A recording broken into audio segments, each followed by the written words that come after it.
Hello friends, welcome back to my channel Meena's life style. இன்றைக்கி நம்ம சேனலில் என்ன வீடியோ பார்க்க போகிறோன்னு பார்த்தீங்கன்னா, வீல் சிப்ஸ் வீட்டிலே எப்படி செய்யறதுந்தாங்க பார்க்க போகிறோம்.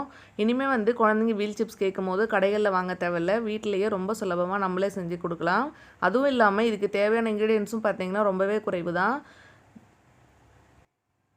அரிசி மாவு மட்டும் இருந்தால் போதுங்க, வீட்டிலே வந்து ரொம்ப சுலபமாக நம்ம வந்து வீல் சிப்ஸ் செஞ்சிட முடியும். இது வந்து வீட்டிலே ரெடி பண்ண அரிசி மாவு வந்து ரேஷன் அரிசியை வச்சு எப்படி ப்ரிப்பேர் பண்ணலாம் அப்படின்றது நான் வீடியோ போட்டிருக்கேன். அதோடைய லிங்க்கும் கீழே கொடுக்குறேன், கண்டிப்பாக செக் பண்ணி பாருங்கள், ரொம்ப யூஸ்ஃபுல்லாக இருக்கும். நீங்கள் கடைகளில் கிடைக்கிற அரிசி மாவும் பயன்படுத்திக்கலாம். சரி வாங்க எப்படி செய்யுதுன்னு சொல்லி வீடியோக்குள்ளே போய் பார்க்கலாம். இப்போ ஃபஸ்ட்டு நம்ம வீல் சிப்ஸ் செய்கிறதுக்கு ஒரு பவுல் எடுத்துக்கலாம். இதில் வந்து ஒரு கப் அளவுக்கு அரிசி மாவு நான் சேர்த்துக்கிறேன். நீங்கள் வீட்டில் ரெடி பண்ண அரிசி மாவாக இருந்தாலும் சரி, இல்லை கடைகளில் கிடைக்குது இல்லையா அரிசி மாவு, அதை கூட பயன்படுத்திக்கலாம். இந்த கப்பால் ஒரு கப் அளவு அரிசி மாவு எடுத்துக்கோங்க. இனிமேல் எல்லா மெஷர்மெண்ட்டும் இதே கப்பால் வந்து மெஷர் பண்ணிக்கோங்க. நீங்கள் ஃபஸ்ட்டு எந்த கப்பால் எடுக்கிறீங்களோ அதே கப்பில் மெஷர் பண்ணிக்கோங்க. இப்போ நான் அதே கப்பில் 2 கப் அளவுக்கு தண்ணி சேர்த்துடுறேங்க. அரிசி மாவில் சேர்த்துட்டு நல்லா மிக்ஸ் பண்ணிக்க போகிறோம்.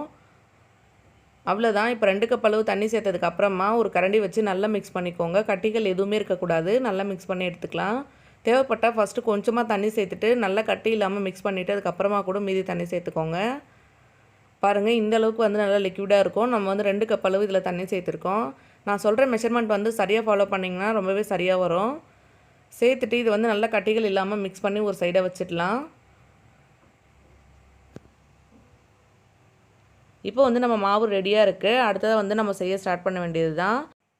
இப்போ அடுப்பில் வந்து ஒரு அடிகனமான பாத்திரம் வச்சுக்கோங்க. இதில் 4 கப் அளவு தண்ணி சேர்த்துக்கோங்க. ஃபஸ்ட்டு எந்த கப்பால் அரிசி மாவு எடுத்தீங்களோ அதே கப்பால் 4 கப் அளவு தண்ணி சேர்த்துருக்கேன். கூடவே கொஞ்சமாக உப்பு சேர்த்துக்கோங்க.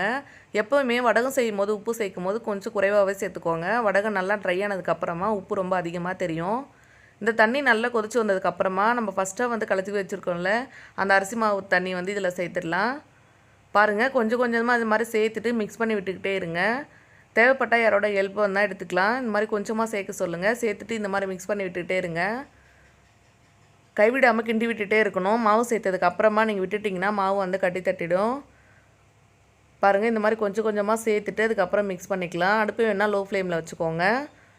அடுப்பு ரொம்ப ஹை ஃப்ளேமில் வச்சுட்டிங்கன்னா உடனே வந்து கட்டி கட்டியாகிடும். அதுக்கப்புறம் வந்து செய்ய முடியாது. சேர்த்துட்டு இந்த மாதிரி கைவிடாமல் நான் கிண்டி விட்டுகிட்டே இருக்கேன்.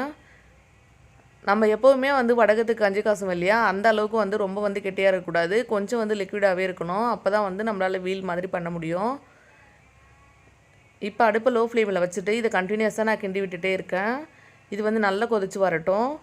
இதில் தேவைப்பட்டிங்கன்னா நீங்கள் வேறு ஏதாவது ஃப்ளேவர் கூட ஆட் பண்ணிக்கலாம். தக்காளி, பச்சை மிளகாய் அந்த மாதிரி ஏதாவது வந்து நல்லா பேஸ்ட்டாக அரைச்சிட்டு கூட ஆட் பண்ணிக்கலாம். கடைசியாக வந்து ஆட் பண்ணிக்கலாம். இன்றைக்கி நான் வந்து எந்த ஃப்ளேவரும் ஆட் பண்ண போகிறதில்ல, ஒயிட்டாகவே செய்ய போகிறோம். தேவைப்பட்டால் மிளகாய் பொடி கூட நீங்கள் சேர்த்துக்கலாங்க காரத்துக்கு. இல்லை செஞ்சு முடிச்சதுக்கப்புறமா கூட கொஞ்சமாக மிளகாய் பொடி சேர்த்துக்கலாம்.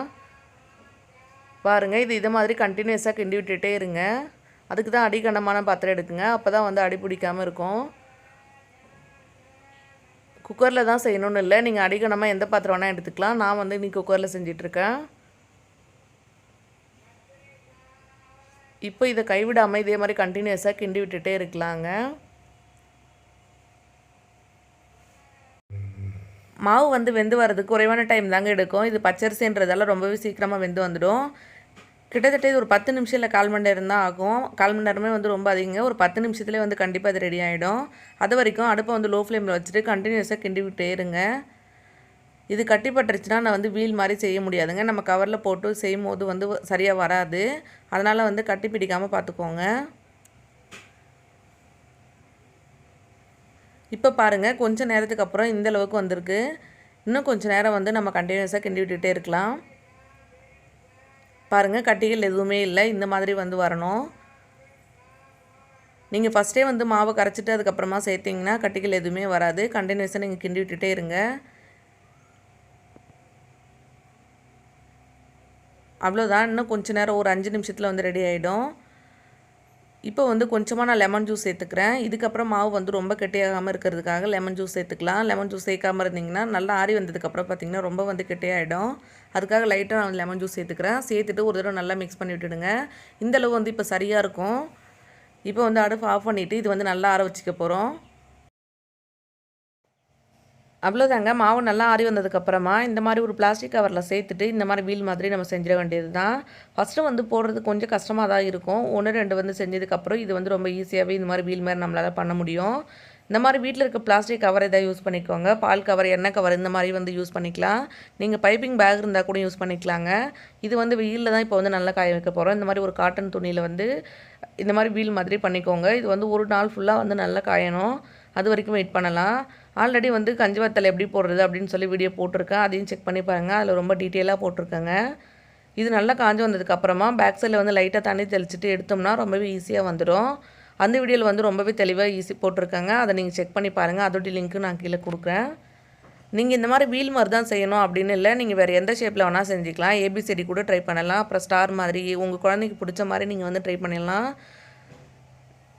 பிடிச்ச ஷேப் எல்லாமே வந்து ட்ரை பண்ணலாங்க. குழந்தைங்க விருப்பப்பட்டு சாப்பிடுவாங்க. ரொம்பவே டேஸ்ட்டும் சூப்பராக இருக்கும். நம்ம வீட்டிலே வந்து இது மாதிரி சுலபமாக செஞ்சிட முடியும்.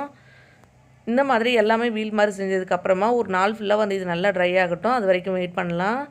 பாருங்கள், இதுக்கு எந்த பொருளுமே வந்து நம்ம கடைக்கு போய் வாங்க தேவையில்ல. நம்ம வீட்டில் இருக்க அரிசி மாவு மட்டும் போதும். இந்த மாதிரி வீட்டில் இருக்க கவர் வச்சு ரொம்பவே ஈஸியாக சுலபமாக நம்மளால் செஞ்சிட முடியுங்க. இது ஒரு நாள் ஃபுல்லாக நல்லா காஞ்சி வந்ததுக்கப்புறமா பாருங்கள், எடுத்துகிட்டு காமிக்கிறேன். எந்த அளவுக்கு அழகாக இருக்குது பாருங்கள். இதை பொரிச்சும் காட்டுற பாருங்கள். ஆயில் நல்லா ஹீட் ஆனதுக்கப்புறமா இந்த மாதிரி ஆயிலில் போட்டு பொரிச்சிட வேண்டியது தான். பார்க்குறதுக்கு நல்ல வீல் ஷேப்பில் எவ்வளோ சூப்பராக இருக்குது பாருங்கள். கண்டிப்பாக நீங்களும் செஞ்சு ட்ரை பண்ணி பாருங்கள். இது ரொம்ப சுலபமாகவே செஞ்சிடலாம். டேஸ்ட் வந்து ரொம்ப சூப்பராக இருந்ததுங்க. இன்னொரு வத்தல் கூட பொரிச்சு காட்டுறேன் பாருங்கள்.